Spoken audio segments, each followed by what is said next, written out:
Mage Rose.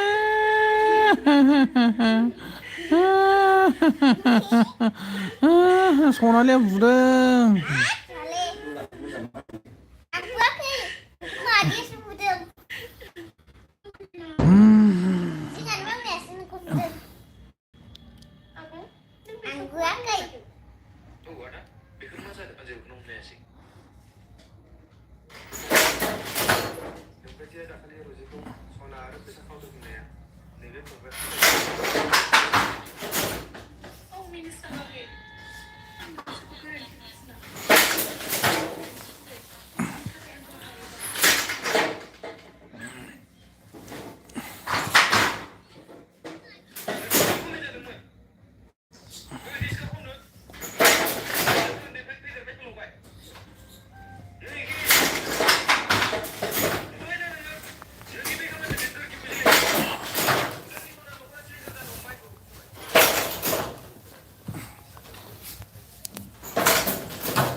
फैदो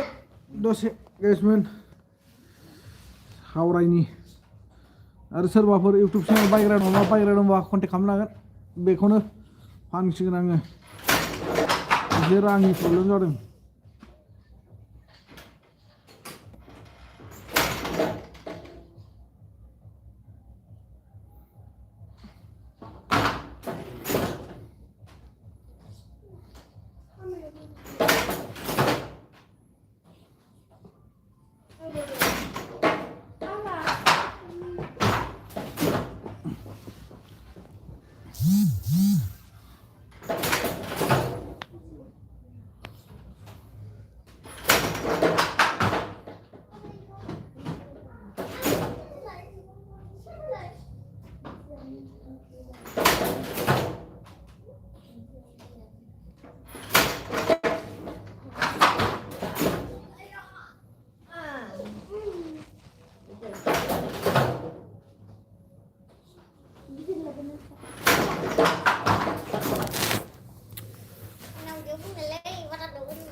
सोरबाफोर YouTube बायनो गोसोबा बायनो हागोन दे गाइसमोन नैबेखौनो दा लाइभ फलायबाय थानायखौनो फानगोन आङो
udah orang cerai. Belum sudah. Main dewa tuh sebentar sudah.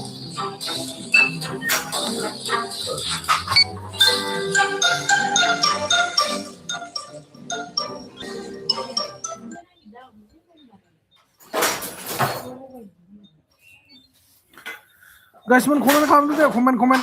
सोरबाफोर YouTube channel बायग्रा दं नामा बेखौनो बे channelखौ फाननो नागिरदों आङो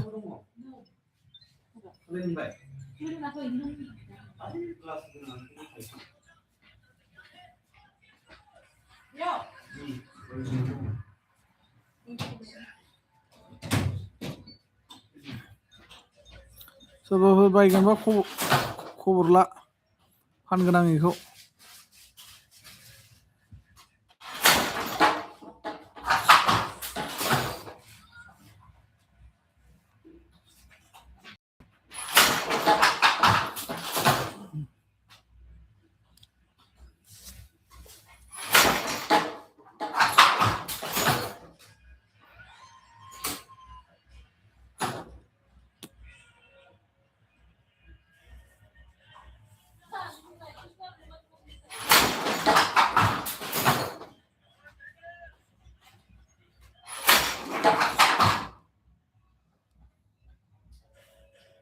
बुस्थु मानो नुजाथेना थानांगौ जाखोरा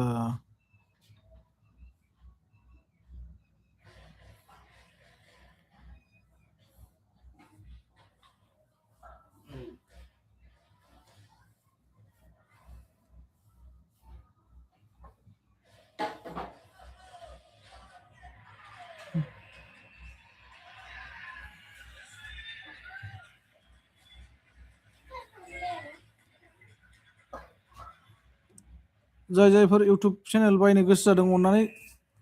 कमेन्ट खालामबानो जाबाय फाननो बे चेनेलखौ नोंथांमोननो हागोन आङो मबाइल नाम्बार होना दोनखादों शर्ट भिडिअ हगारना दोनखादों कन्टेक्ट खालामबानो जाबाय आरोना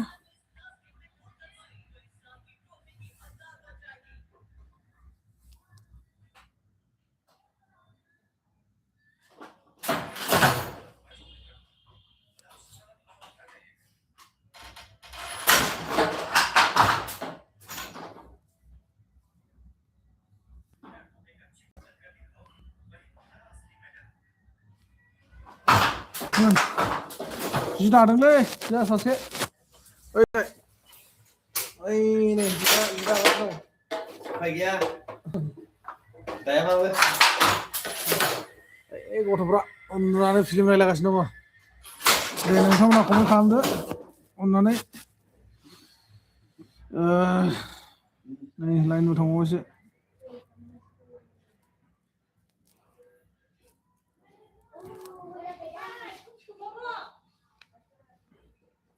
सोरबाफोर जुदि इउटुब बायनानै इउटुब सालायनानै आर्निं जानो गोसो दंब्ला बायनो हागोन 67.98 माने $68 दंखायो जायनो लायो बे मोनलांगोन आरोना साबस्क्राइबाराथ' 37.7K आरो ससे दंबावोसो 50 बेफोरबायदि नङा होमबा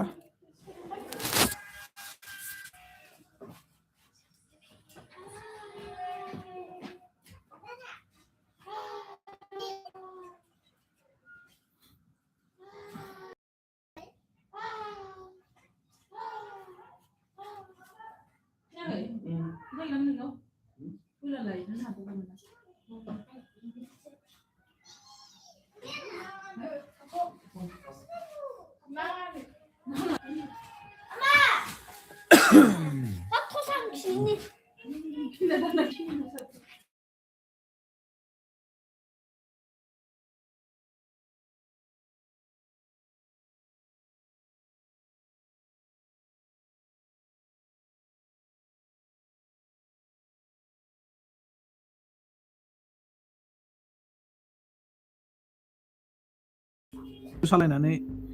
बायनानै इउटुब चेनेल सालायनो गोसो दंब्ला $68 मोनलांखागोन जास्ट मोननैसो भिडिअ होबानो मोनसिगोन आरो जानुवारियाव मोनाब्लाबो माने फेब्रुवारियाव आजादि मोनहैखांसिगोन आरो इउटुब फैसाखौ नोंथांमोना सोरबा सलायनो गोसोब्ला लानो गोसो जाबाय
फोथाराव खमा खालामदों नोंथांमोना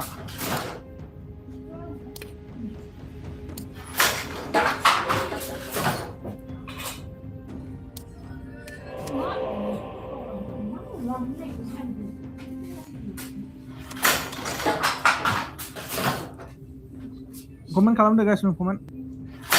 सोरबाफोर जुदि इउटुब चेनेल बायनो गोसो दंब्ला कमेन्ट खालामबानो जाबाय अननानै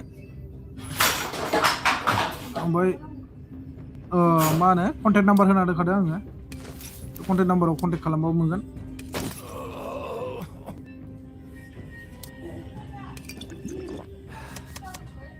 मायाव हा अमाय दं बांद्राय खालामना जागोन दे बेयाव दंखायोना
गाइसमोन आं इउटुब फाननायदो सोरबाफोर लाग्रा दंबा अननानै खबर खालामना हो नोंथांमोना जुदि लानो हायाब्लाबो अननानै एसे हेल्प खालामना होदो आरो जाहाथे नोंथांमोना मा होनना बुङो नोंथांमोननि हेल्प खालामनायनि जेन आंनि माखासे प्रब्लेमा सल्भ जालाङो अननानै गावजों गाव एसे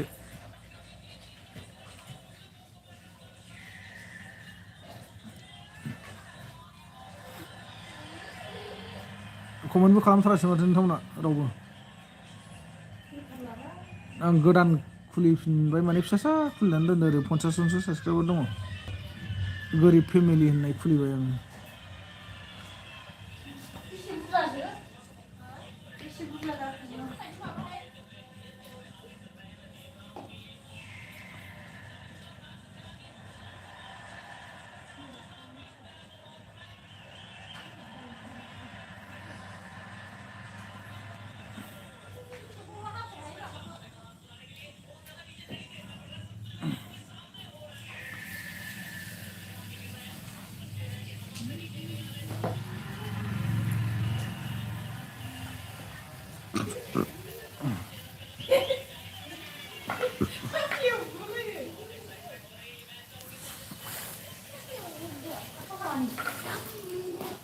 राजा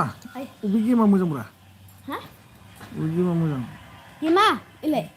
बे नङा गैला गैला आंनि बाबाया मोजां मिथिगौ इलाय इयो मोजां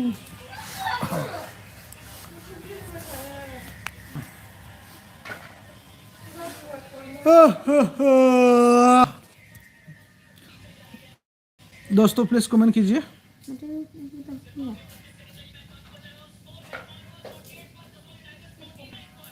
कमेंट करो प्लीज Kapuya.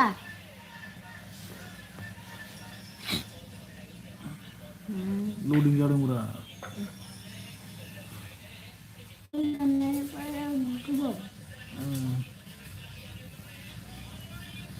Ucina fैबाय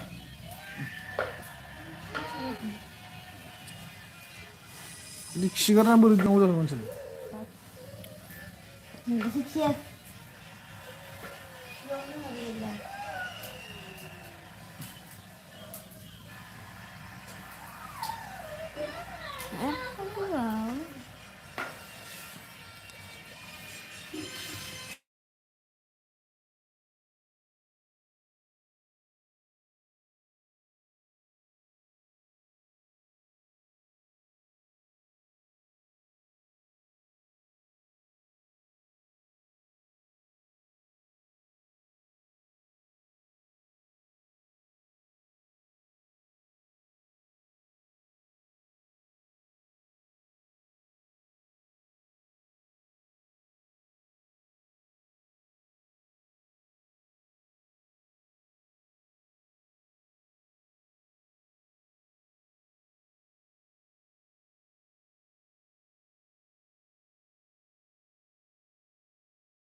मोजांखा बिट खालामलाय आरो मोनसे मोजां दङ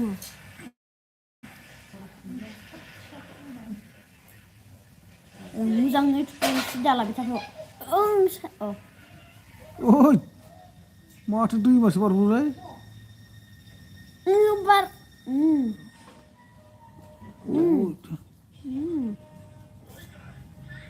ओइ सानजा थांबाय देरहाबाय होनबाबो दिस्टा टाइमाव नुबाय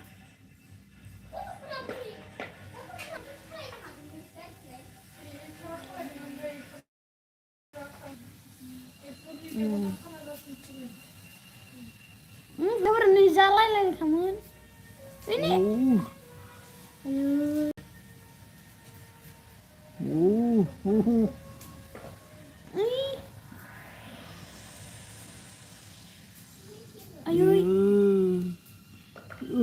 माबानांगौमोन ना होमबाना बिरखोगौमोन बियो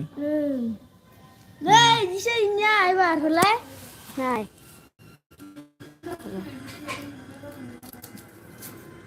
नाय दै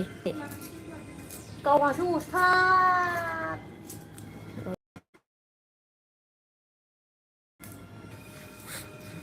अबे थुयोलै लरायोलै थुदो आंनाव सोंगौ गोरोङा नों जोफैलांनांगौ खोमालै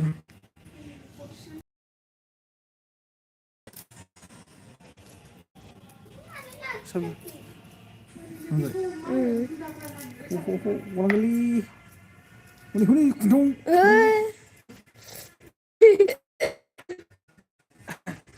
बाथुम लाफादों नै दस्रासो देरहानोसै देरहाया र' बोरै थाखोलै गलांगोनलै देरहाबाय 2 नाम्बारावसो देरहादों नामालै 2 नाम्बारावसो थारो 40 जाबाय एबार खुदो मोनथाम साबि एवफिनसै 10 जाबाय फैसा मोनबाय आरो मोनसेल'सै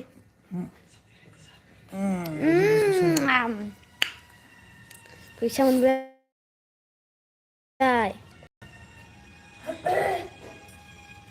होथार थैसिगौमोन दा नै गलांहोआना आङो गलांहोआ आङो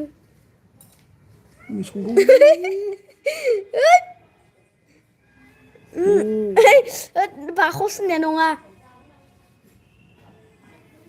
आयौ सुमखौ मोनासै आवगायसो खारफालायबाय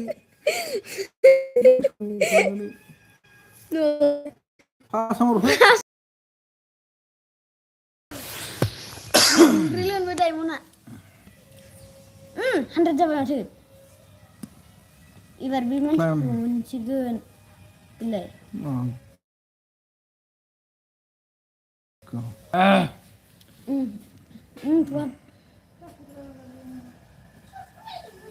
खुन्थाव नांबाय थायो दै स्मकखौ ला एबार फैसाफोरा हारसिंनो फैबाय थासिगोन नोंनाव फैसाफोरा हारसिंनो फैगोन आरो जाबाव साबि बिलाय हारसिंनो फैबाय थागोन थैसिगौमोन गैलालाय स्मकआ आयौ मा स्मकनिबा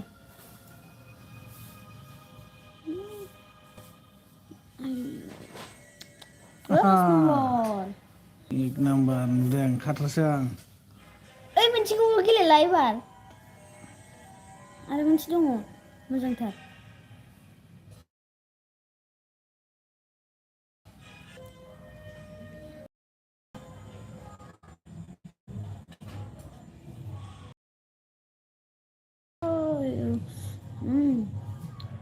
आन्थास मोनबाय गोजौआव गाखोनांगौमोन जोंनि आयौ मोनासै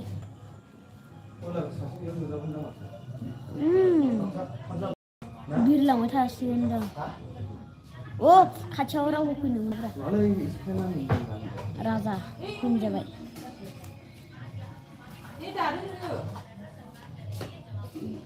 बेखौ मोनसिगोन आरो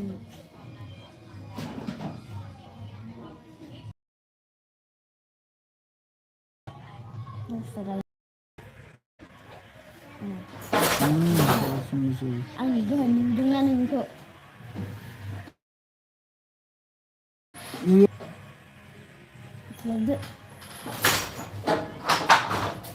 बाबा फास जानांगौ नोङो जा एबार फैसा फैबाय थासिगोन हारसिंनो नों जेबो खालामनांला सिदा थांदो फैसा मालाय हारसिं फैबाय थागोन गैला स्मक गैला आयै दाखौनो मोनबा साइडजों गैला खारगासिनो खारनायाव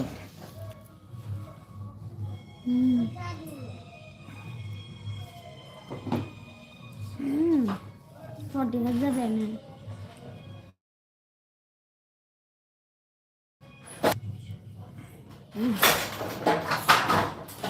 देन्जारखासो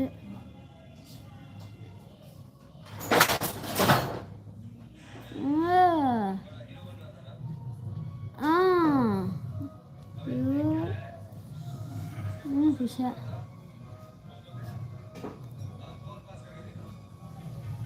देरहाबायानो फैसाया 70 थाखा जाहैदों 702 702 जादों दहाय 70 बायदि देखायदों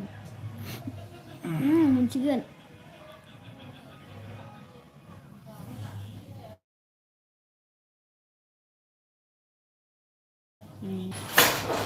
माने रावबो खमाय खालामजागासिनोमोन सौदाव रागा बुंलाबायनो हायो उथु थांदों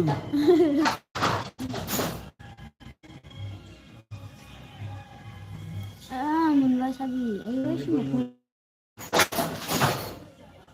बेफोर नांबा जेबो जाया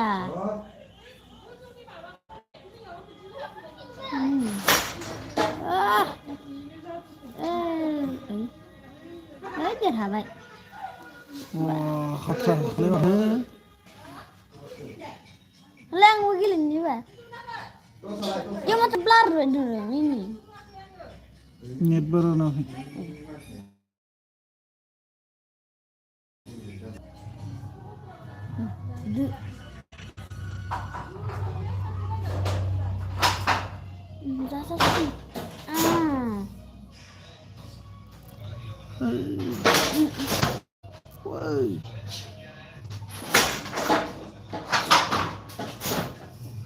नोंनि पास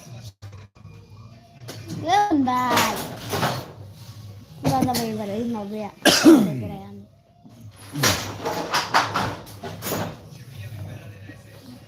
गाइस मोन खमाय खालामजा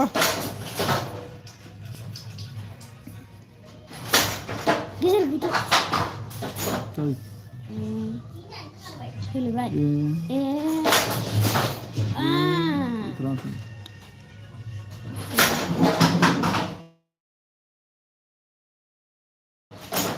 उनावसो खेला गेलेयो नामा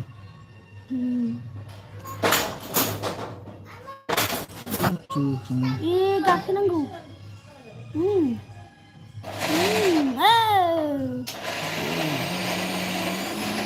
आयै माबासो गारदोंलै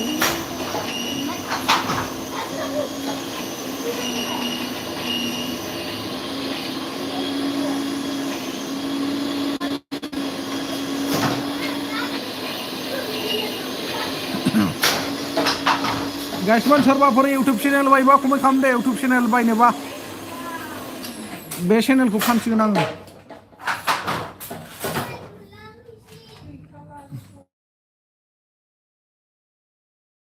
चेनेल सालायनो गोसो जादों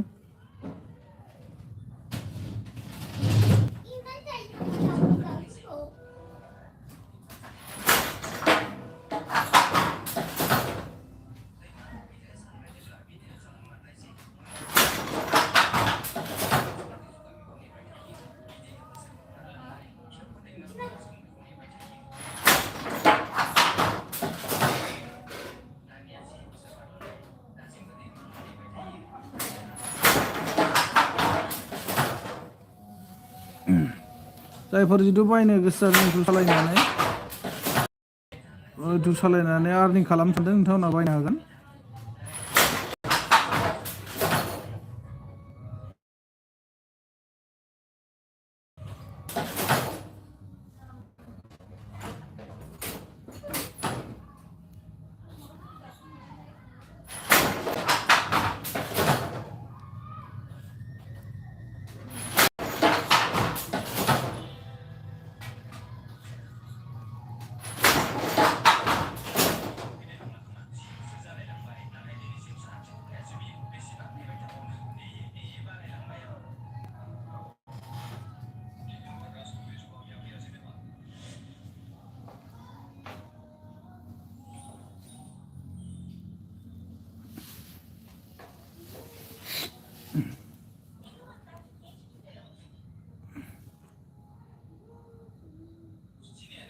हार्स बाला हिन्दी बाला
गाइसमोन रावबो इउटुब चेनेल बायग्रा गैया नामा इउटुब चेनेल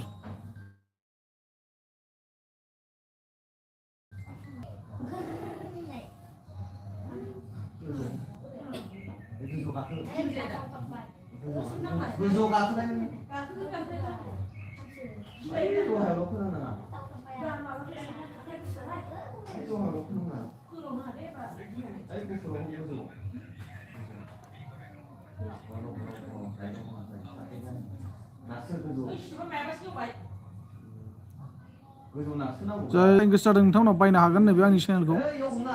चेनेला जेबो प्रब्लेम गैया जेबो प्रब्लेम गैथ'आ बर्थमान नोंथांमोना सोरबा जुदि इउटुब चेनेल सालायनो बा सालायनानै आर्निं खालामनो गोसो जादोंब्ला $68 मोनलांफाखागोन $60 गोसोब्ला बायनो हागोन कन्टेक्ट खालामनो हागोन आंजों आं सर्ट भिडिअ होनानै दोनदों स्क्रिनाव कन्टेक्ट नाम्बार दंखाजोबो कन्टेक्ट खालामनो हागोन आंखौ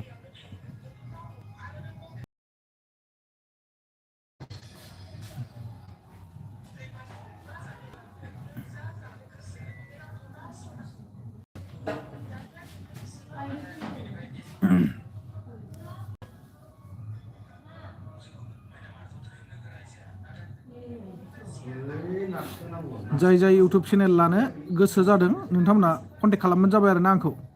इउटुब चेनेल बायनोबा बेखौनो फानगोन आङो 37.7k फलोवार्स जाखाबाय नङा होमबा आरो डलाराबो मोनखानोसै मथा मथि बारा गोबाव गैला जायनो बायना लांगोन बेनो थाबनो डलार मोनजाखागोन आरो आं खनब्रै खनबासो डलार जाखाबाय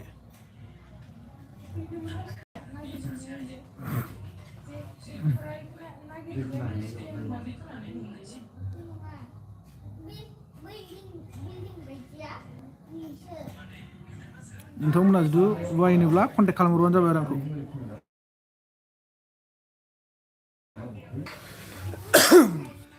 डिल जाखांनायनि उनाव थांनानै हैनांगौबा हैगोन खोन्थाहरबानो जाबाय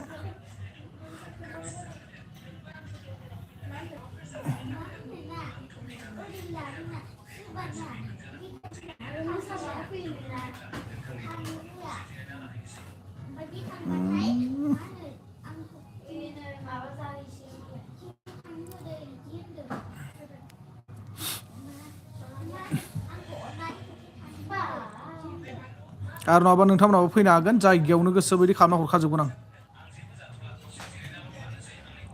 नोंसिनि मेगन सिगाङावनो खालामनो हाबाय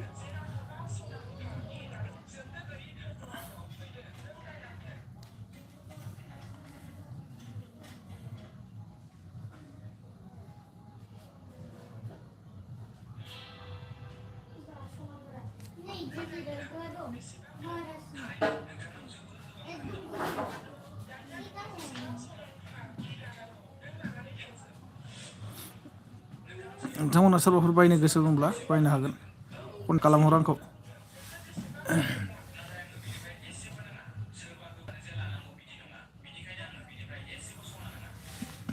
हेल' हेल' कमेन्ट खालाम दे कमेन्ट नोंसोर कमेन्ट खालामबा सोरबाफोर इउटुब चेनेल बायग्रा दङ बायनो हागोन सोरबाफोर इउटुब चेनेल लानो गोसो दंब्ला इउटुब चेनेल लानानै आर्निं खालामदोंब्ला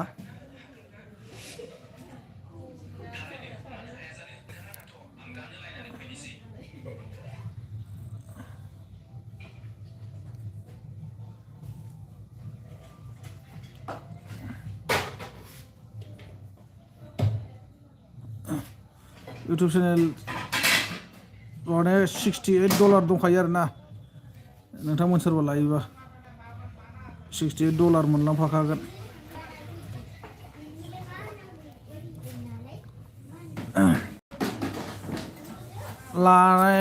लानानै भिडिअ मोननैसो हगारबानो मोनजाखासिन आरो सोरबा जुदि बायोब्ला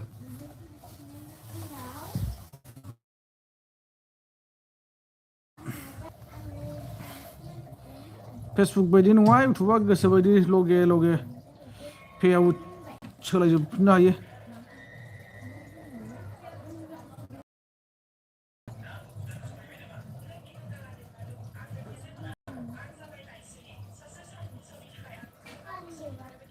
लांफा लांफानो हादियालै बेखौ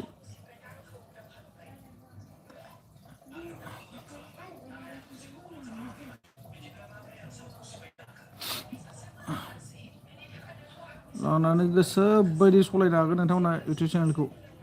$68 मोनलांफाखागोन $68 5,000नि गेजेराव दंखायो आरो ना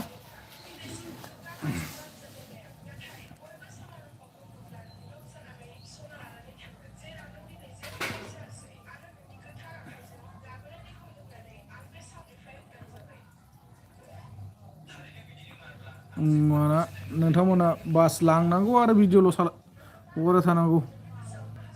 टेनसन गैया अब्लानो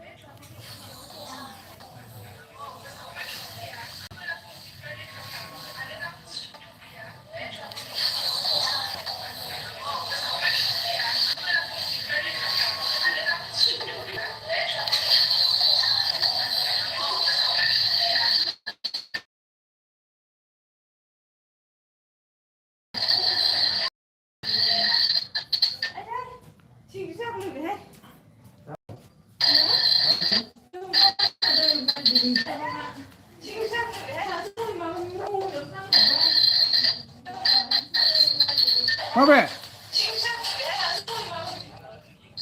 माबे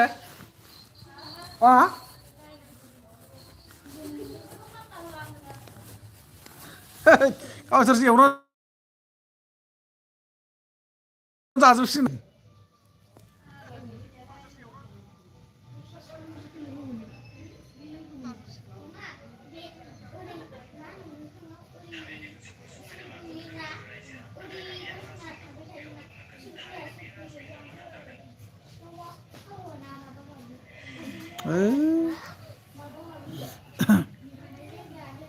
रावबो इउटुब चेनेल बायग्रा गैया नामा गाइसमान रावबो इउटुब चेनेल बायग्रा गैया नामा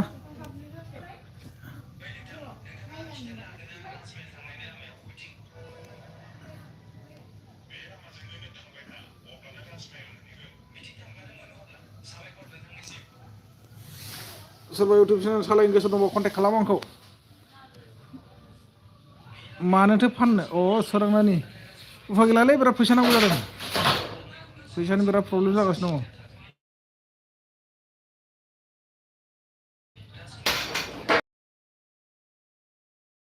सासे हिन्जाव लाबोना होफैबावबाय हिन्जावनि बिदा आरो हाबासो दा हाबायाव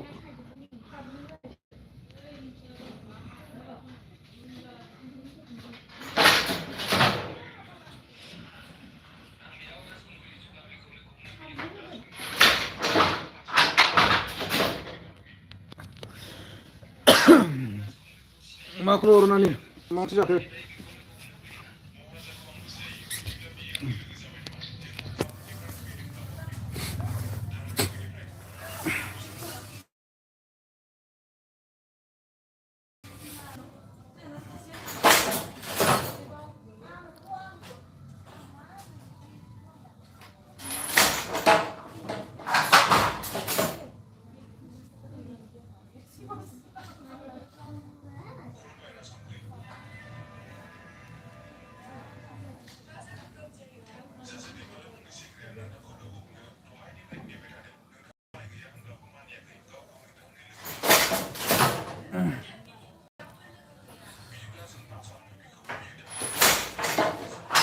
बर' माखौ मिनिहरखो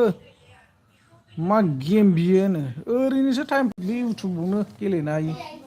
इउटुबनिसो बियो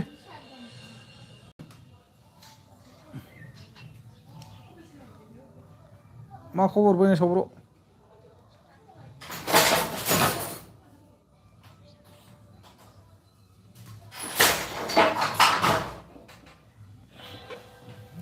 बायनाय साब्र' सोरबा रोङाखैना आंबो रोङाखैना आंबो माखौ लाइक दोन अन थेंक इउ स' माच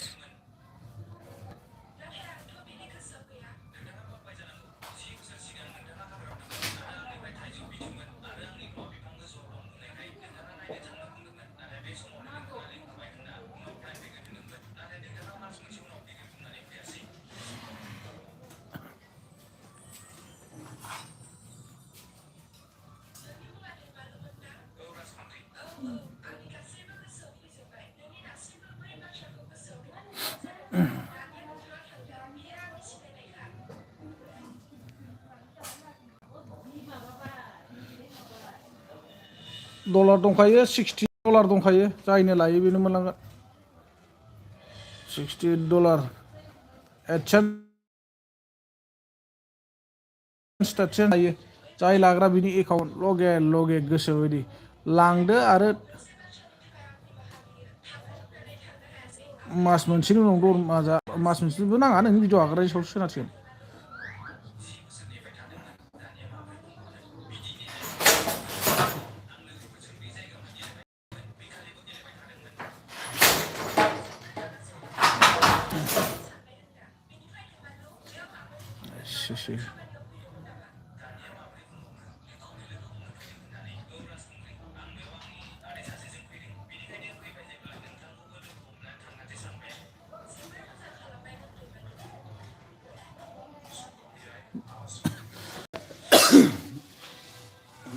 नुखादोंलै आं भिडिअआव आदसा रावबो लाइकबो होआलै बो खालामा माथो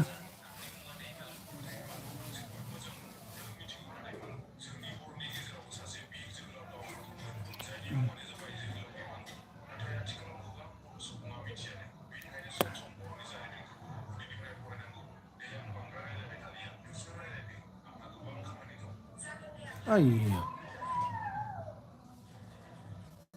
ओरैसो थांनाय नायनोसैलां ओरै थांनायनि र' बारोना बारा आरो गलाङाबो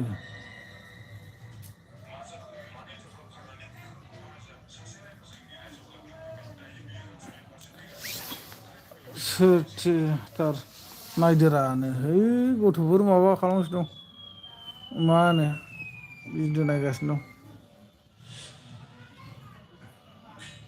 मा ओंख्रि जाखो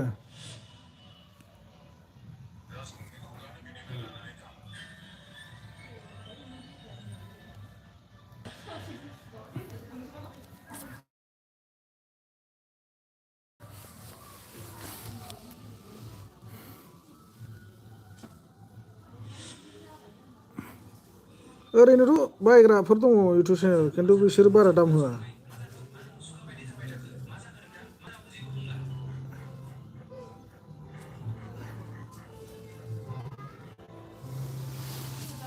दाख्लै मास मोनसे बारबाय चेनेलखौ फानखांबायना आङो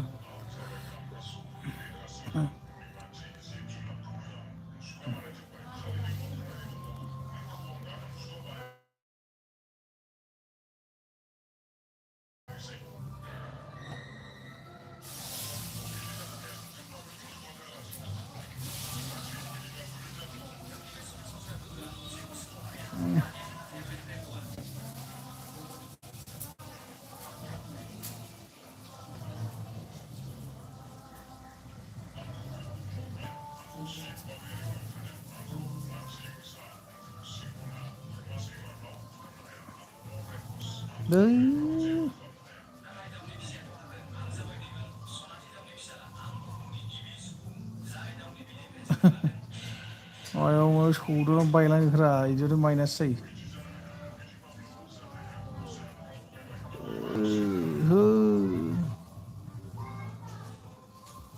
सात नाम्बारावसो देरहाहैबाय माथो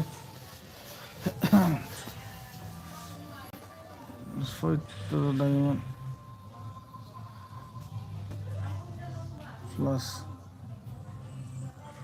red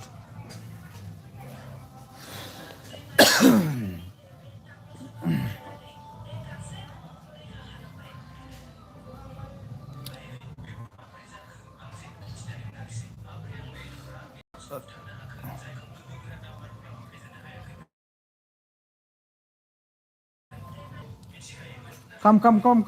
guys. Come on, please. Game गेलेनाय फारसे नोंथांमोनजों मोनसे खोथा सावरायगासिनो दं आङो जायफोर नोंथांमोना इउटुब चेनेल बायनो गोसो बायनो हागोन आंनि बे चेनेलखौहाय गोसो बायदि आर्निं खालामना लाहैनो हागोन नोंथांमोना मोनथियोना दानो जाय लांगोन बेयो $68 मोनलांखागोन $68 धेमालि नङा $68 मिथिबाय $68 खामायनो थाखाय जों इउटुबाव फेसबुकाव गोबां कचिं दङ खिन्थु इउटुबाव सहज जोंहा एसेबाबो डलार खामायनो मिथियोना आरो बेंक एकाउन्ट चेन्ज खालामनो गोसो नों खालामबाय थानो हायो सोरनिबा होनो गोसो दंब्ला नों बेखौबो होनानै लानो हायो बिमा बिफानिखौ होनो हायो गावनि एकाउन्ट गैयाब्लाबो न'खरनि सोरनिबा खामानि गैयालै ओरैनोबा नागिरला बायग्राफ्रा जासिबा रावबो लाया आलुजों मानिमुनि सोलै आच्छा गोथावानो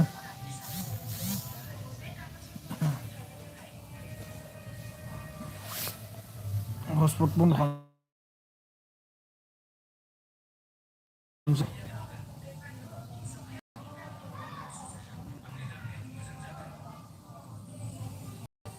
अके आंखौ लिंहरासै मा खोथाय सोरांनानिया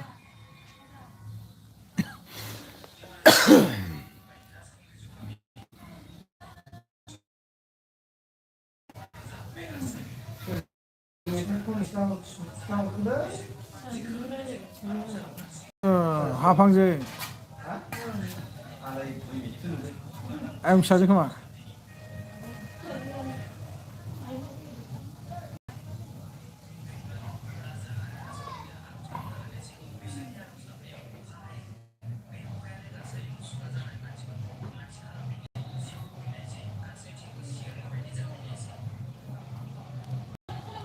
मा थाब थाखोलै आंना गेमालाय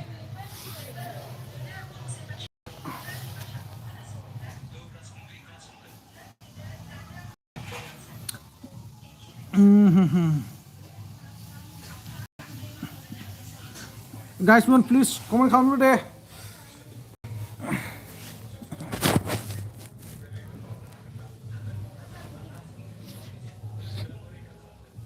ओरैनोथ' बिसोरनो फानबा साबसक्राइबारा जेसेबां एसेबांखिनिखौ होगासिनो दङ खिन्थु एडसेन्सआ लस थांफासिगोन आरो आंना बिसोरनो बे दामाव हरोबा आरो डलारा ओरैनो थांफासिगोन आरो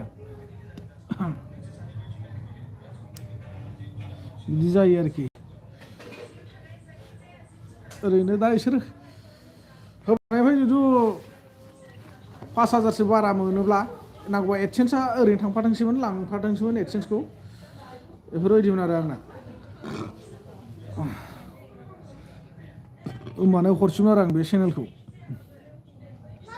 दा बिसोरो जेनेबा 37,750 बेखौथ' अलरेडि होगासिनो दंखायो जेनेबा 38,000खौ होगासिनो दं आरो बिसोरो ओमफ्राय आं माने बेनि एसे बारा लुगैदोंमोन आरो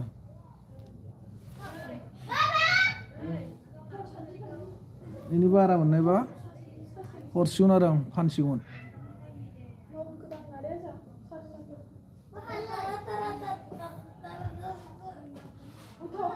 फानाबानो उफायगैलालै बिराद जारला जाबाय फैसायानो बिराद प्रब्लेम जादों बेराफारसे हिन्जावा मुलि मोनजाजोबाखै मुलि नांबावगौ बथल 2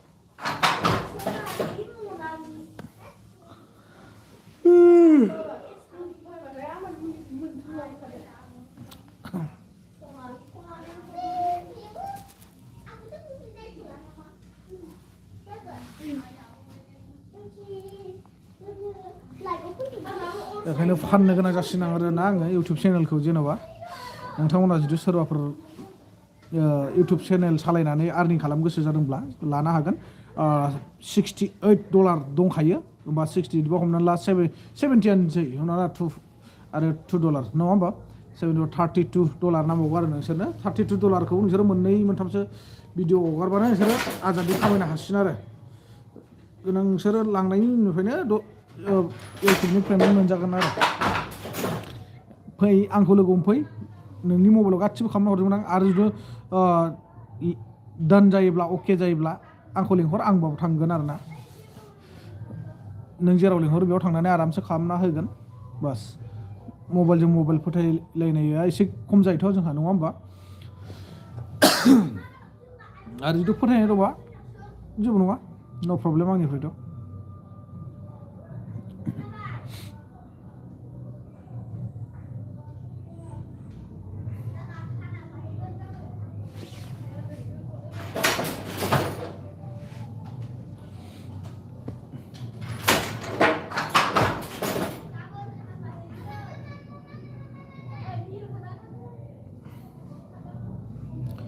दोस्तों प्लीज कमेंट करो प्लीज दोस्तों लाइक करो कमेंट करो शेयर करो थोड़ा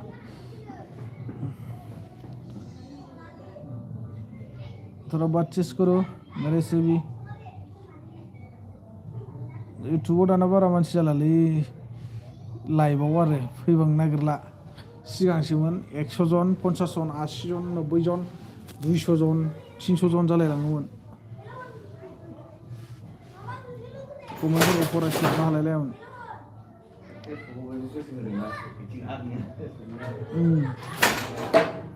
खामानि गैया फेसबुक बहुद जाफैलायनाय जाबाय थायो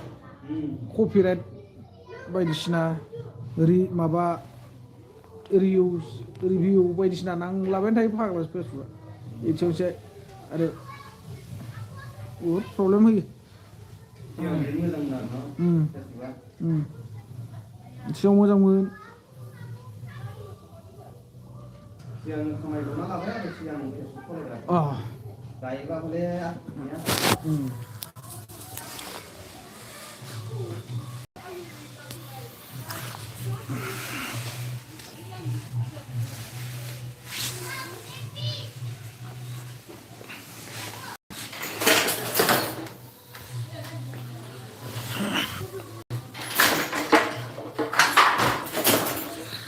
खुलिनानै